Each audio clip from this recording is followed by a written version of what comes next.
Wars are a complex business, but the most complex wars are those that involve alliances. Many nations plunge into wars as part of an alliance because of a temporary alignment of their strategic interests. Many a time, nations form an alliance for war while entering the war due to different reasons and aiming for different objectives. It is not uncommon in such wars that some partners of the alliance get what they want, while their allies are left humiliated and defeated. The War of 1956 in Egypt was such a war. I am Dr. Hassan Bukhari, and this is the 14th episode of our series, Palestine versus Israel. In October-November 1956, Egypt was invaded by a tripartite alliance consisting of Britain, France and Israel. Israel had been gearing up for a war with the Arabs in general and Egypt in particular for a long time. Arab irregulars known as Fedayeen had inflicted significant casualties on Israel from 1949 to 1956. But more importantly for Israel, it was anxious to hit Egypt before the Soviet weapons could be integrated and assimilated by the Egyptian armed forces. According to Israeli historian Benny Morris, Israel had been launching savage strikes like the ones in Gaza and Khan Yunis in February and August 1956 to draw the Arabs into a premature war and then smash them. Trevor Dupay mentions that the Israeli government had made its own decision to wage war on the Arabs at the earliest opportune moment in the summer of 1956. This was Israel's lucky year as the opportunity presented itself promptly. Both France and Britain also were considering making war on Egypt after the nationalization of Suez Canal by President Nasser in July 1956. According to then Israeli Chief of General Staff Moshe Dayan, had it not been for the Anglo-French operation, it is doubtful whether Israel would have launched her campaign. France had soured on Egypt due to Egypt's loud support for Algerians in their war of independence against France, which began in 1954 and raged on for 8 years before reaching a victorious conclusion. Interestingly, Egyptian support for Algeria was almost completely verbal in reality, but the French authorities thought at that time that Nasser was the chief supplier of arms for Algerian guerrillas. Consequently, France was willing to go to war, defeat Egypt, and dethrone Nasser in order to protect Algeria from gaining independence. Britain was also angry at Egypt before the Suez Canal's nationalization.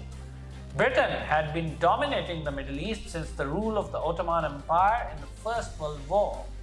All the Arab monarchies, except Saudi Arabia, were essentially British vassals. But in the 1950s, Arab nationalism embodied by Jamal Abdel Nasser was endangering the Arab monarchies and the British influence in the Middle East.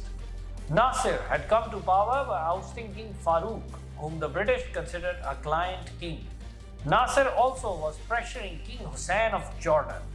One of the most potent Egyptian tools in this regard was the radio station Voice of the Arabs, which preached Arab nationalism and became wildly popular all over the Arab world, especially among the Palestinians. King Hussein ruled over a largely Palestinian population. Nasser's popularity and his Arab nationalism resulted in Hussein fearing for his throne. So, Hussein decided to appease public opinion by dismissing the British General John Gluck, who had led the Jordanian Arab Legion for 25 years and was considered a symbol of British influence in Jordan. Britain took this step as another victory for Nasser in his bid to erase British influence in the Middle East. In the view of the British Prime Minister Anthony Eden, Nasser was the incarnation of all the evils of Arabia who would destroy every British interest in the Middle East unless he himself were speedily destroyed. So, the bottom line is that the nationalization of the Suez Canal was only made an excuse for an invasion which the three invaders had already desired. Discussions for collusion among the three future invaders began soon after the nationalization of the Suez Canal. The French played the role of a bridge in these dubious dealings and brought both the Israelis and British on board, despite initial British misgivings about a partnership with Israel in war. Britain was worried about compromising its Arab allies by its collaboration with Israel in invading an Arab country, but the French soon convinced them to accept the Israelis as a partner in crime. Shimon Peres, Ben-Gurion's deputy at the Israel Defense Ministry, was in charge of contacts with the French and the British. On September 23, 1956, Ben-Gurion gave the green signal to Peres, who was in Paris then, and Peres made the commitment to join the British-French invasion duly. Thus, the tripartite alliance was born.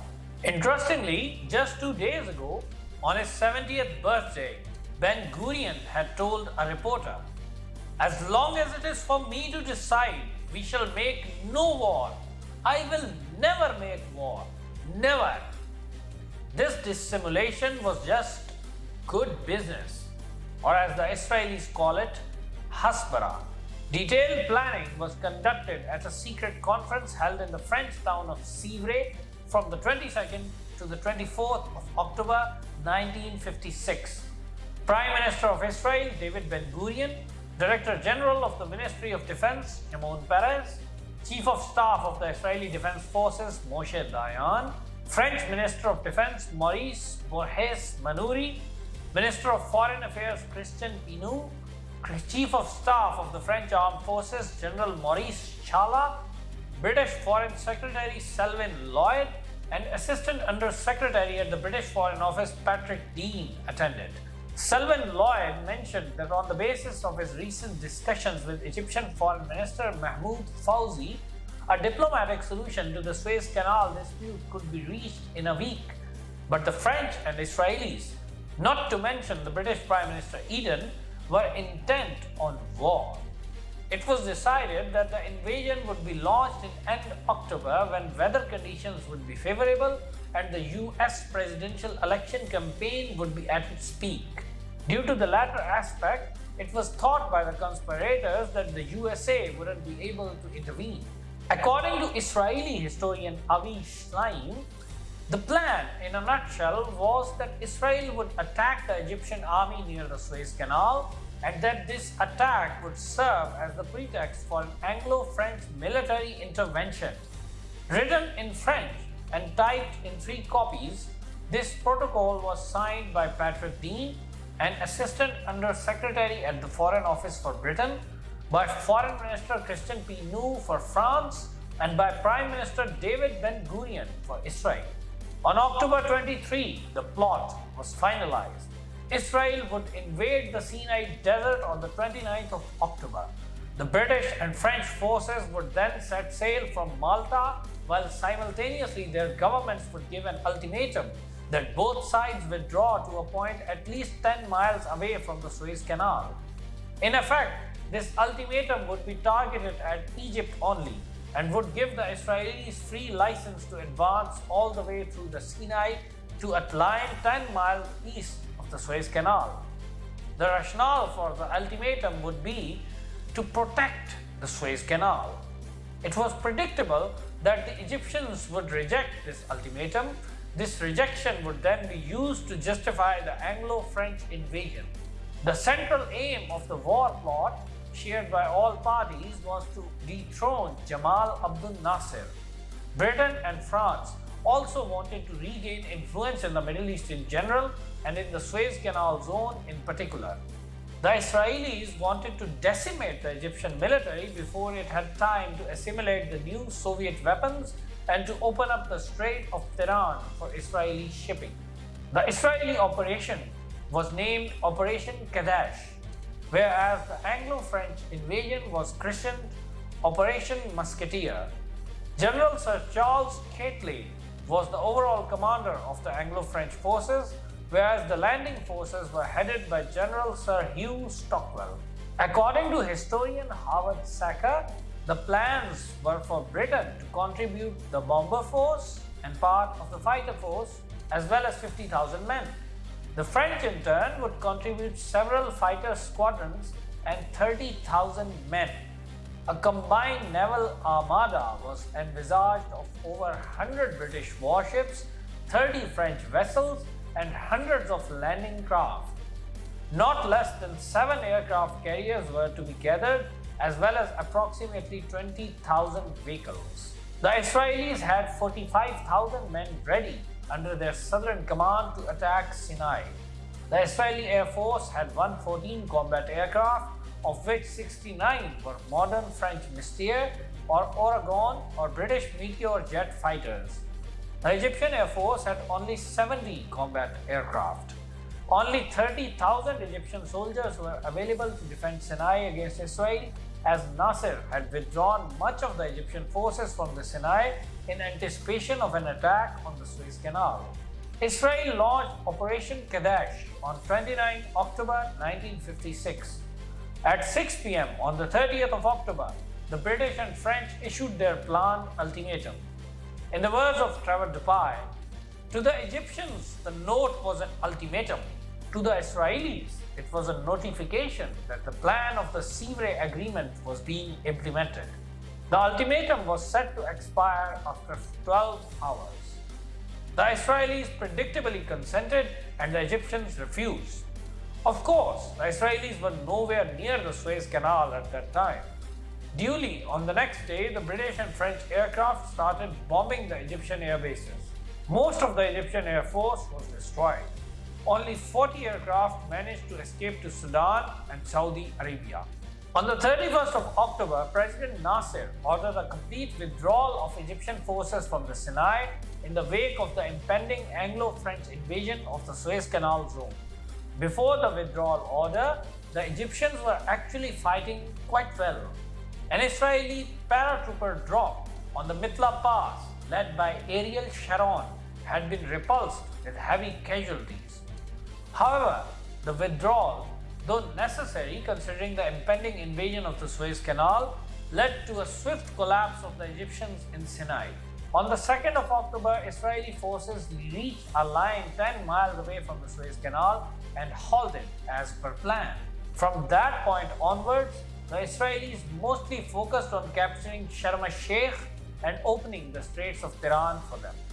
They succeeded in this objective on the 5th of November. Israelis also occupied the Gaza Strip in November 1956 and murdered more than 450 people in Gaza and Khan Yunis in cold blood.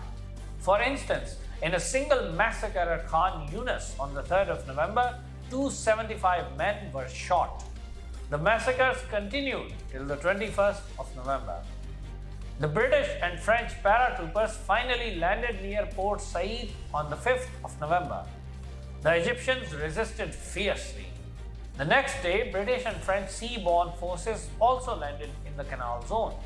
But they still hadn't even completely captured Port Said by midnight of 6 November when a ceasefire came into effect due to international pressure. Since both the British and French had the power of veto at the UN Security Council, a resolution for a ceasefire and immediate withdrawal of invading forces was tabled in the UN General Assembly on the 2nd of November. The motion passed by an overwhelming majority of 64 to 5.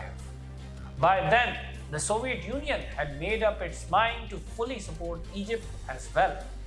Mohammed Hakel writes, "The Russians are always reluctant to take up a firm position in support of another country until they have weighed up 3 factors. Is the other party going to stand firm? Is world opinion behind it? And is it likely, if they do intervene, that the opposition will give way?" By the time that the Anglo-French forces had actually landed in Suez, it had become clear in Moscow that the answer to all 3 questions was yes. The Anglo-French aggression put the USA in a very awkward situation. The USA didn't want to expend its political capital in the Arab world for the benefit of 2 declining powers. It also thought that attacking Egypt was poor strategy and wouldn't result in achieving the goal of toppling Nasser. Somewhat embarrassingly, the USA was forced into a position in sync with the Soviet Union.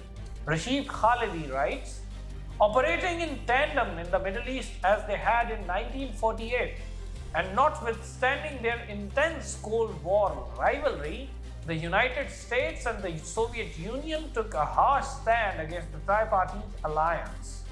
The Soviets threatened to use nuclear weapons. The United States warned that it would cut off economic aid to its allies. This intense pressure from the superpowers forced Israel, France, and Britain to end the occupation of Egyptian territory and of the Gaza Strip. Thus, the War of 1956 ended with the failure of the British and French to achieve any of their objectives. Trevor Dupuy succinctly put it this way: politically, this last gasp of colonialism was an unqualified disaster.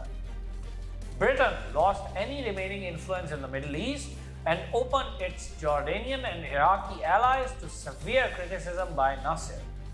From 1956 onwards, the USA and Soviet Union became the only relevant external players in the Middle East. In contrast to their allies, the Israelis rightly looked upon the war as a victory. They refused to vacate the Sinai until and unless it was guaranteed that the Straits of Tiran would be kept open. The guarantee was given by the USA and the UN. Israel also declared that it would consider any future closure of the Straits of Tiran by Egypt an act of war. After the war, Ben-Gurion told his cabinet, "The main objective has been reached. Freedom of navigation in the Strait of Tiran through the Red Sea and into the Indian Ocean, and the introduction of a United Nations force outside our territory to guard this freedom of navigation and quiet in the Gaza Strip." The Israelis had also showed their military prowess by defeating the Egyptian army squarely on the field. This caused the US to start considering Israel as a potential policeman in the Middle East, in contrast to a damsel in distress image that had been created by Jewish lacrimosity. Consequently, the US immediately approved generous loans for Israel after the war, while at the same time it froze Egyptian funds under its custody. In response, Egypt tilted more towards the Soviet Union. This, in turn, led to more US hostility towards Egypt. In the words of Dr. Shahid Alam, the die was now cast.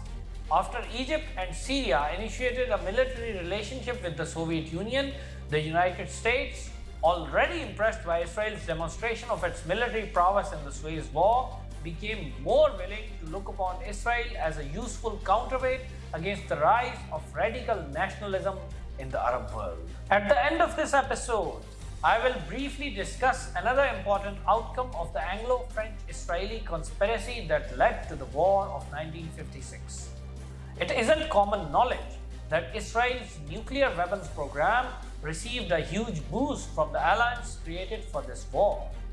During Shimon Peres's negotiations with the French in Paris in September 1956, he got the French to agree to supply a nuclear reactor to Israel as an inducement to join the plot. This nuclear carrot was a major agenda item for the Israelis at the Sivre conference. Shimon Peres has mentioned in his memoirs that before the final signing, he asked Ben-Gurion for a brief adjournment, during which he met French Prime Minister Guy Mollet and Defense Minister Boaz Manouri alone. He finalized with these two leaders an agreement for the building of a nuclear reactor at Dimona in southern Israel and the supply of natural uranium to fuel it. He put forward a series of detailed proposals, and after discussion, the French accepted them. Ben-Gurion considered the provision of French assistance in the nuclear field for Israel as an achievement of singular importance. At the end of the Sivre conference, after the British delegates had departed, Shimon Peres asked Prime Minister Mollet of France to toast the nuclear deal. Mollet agreed, and then, to the surprise of some junior members and familiar with the nuclear deal, all the participants drank a toast to the nuclear reactor. A year after their humiliation in the Suez War, the French not only kept their promise but also traveled an extra mile. In September 1957, Boaz Manouri, who was now Prime Minister of France, delivered to Israel a nuclear reactor which was twice the capacity previously promised. This brings the story of the 1956 war to an end. In the next episode of Palestine versus Israel, we will discuss the origins of the cataclysmic Six-Day War of 1967, which drastically altered the strategic balance in the Middle East. Stay tuned, don't forget to like the video and subscribe to our channel.